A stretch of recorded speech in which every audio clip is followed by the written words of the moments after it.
अनंतकोटी ब्रह्मांड नायक राजाधिराज सच्चिदानंद सद्गुरु श्री ब्रह्मचैतन्य महाराज की जय।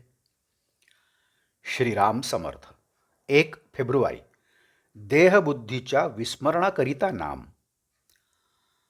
आपली आपल्याला ओळख करून घ्यायला नामस्मरण हाच उपाय आहे। परमेश्वराचा अंश प्राणीमात्राच्या ठिकाणी आहे खरा, पण हे जाणण्याची बुद्धी मात्र मनुष्य प्राण्याच्याच ठिकाणी आहे। पण त्याची अधोगती कशी होत जाते पहा।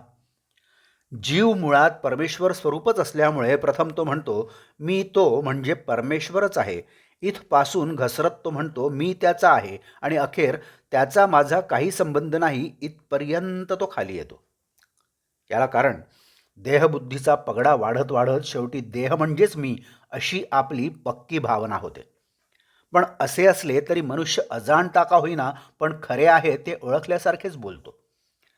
जसे एखाद्या इसमाचा स्नेही वारला तर लगेच तो इसम काय म्हणतो, आमचे स्नेही गेले। याचाच अर्थ समोर असलेल्या देहाला तो स्नेही समजत नसून त्यात असणाऱ्या चैतन्याला, ईश्वरी अंशाला तो खऱ्या अर्थाने आपला मित्र समजतो। म्हणजे अजाणता का होईना पण खरे तेच त्याच्या तोंडून बाहेर पडते। असे असले तरी स्वतःच्या बाबतीत मात्र तो ही जाणीव कायम राखीत नाही आणि आपण म्हणजे देहच असे समजून तो वागत असतो। याला कारण ज्याचा खरा मी आहे त्याचा विसर पडून देहबुद्धी बळकट होत गेली। आता याला उपाय हाच की ज्या मार्गाने मी खाली घसरत आलो त्याच मार्गाने उलटवर जाणे।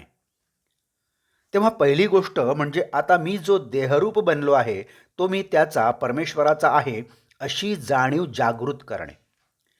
याच जाणीवेची परमावस्था म्हणजे मी तोच आहे ही भावना होणे। हे कसे साधावे, तर ज्याच्या विस्मरणाने माझी ही अधोगती झाली त्याचे स्मरण करणे। स्मरणाला उत्तम साधन म्हणजे भगवंताचे नाव। म्हणजे नामस्मरणाचा ध्यास ठेवला की मी खरा कोण हे कळेल आणि स्वतःची ओळख होईल। खरा परमार्थ हा असा अगदी सोपा आहे, पण तो योग्य मार्गाने केला पाहिजे। एखादी गाठ सोडवण्यासाठी कोणती दोरी ओढायची ते कळले पाहिजे, नाहीतर जास्तच गुंतागुंत होते। तसेच परमार्थाचे आहे। मी कोण हे जाणले पाहिजे म्हणजे परमात्मा कोण हे आपोआप कळते। दोघांचे स्वरूप एकच आहे म्हणजे दोघे एकच आहेत।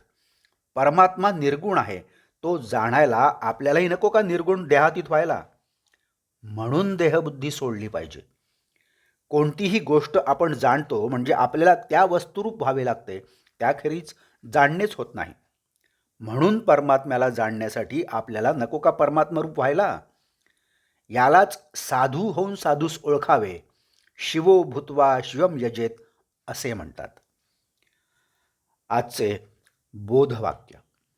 नामस्मरणाची चांगली धुंदी आल्या वाचून मी पण जात नाही। जानकी जीवन स्मरण जय जय राम। नमस्कार। मराठी आणि हिंदीतून रोजची श्री महाराजांची प्रवचने आपण ऐकत आहातच, परंतु कृपया चॅनलला भेट द्या आणि प्लेलिस्ट बघा। मराठी अथवा हिंदी प्रवचने आपण आपल्या सुविधेप्रमाणे सुद्धा ऐकू शकता। मी परत एकदा आपणाला विनंती करतो की चॅनलला सबस्क्राईब करा, शेअर करा, लाईक करा, कमेंट्स द्या, बेल आयकन दाबायला मात्र विसरू नका। धन्यवाद। जय जय श्रीराम।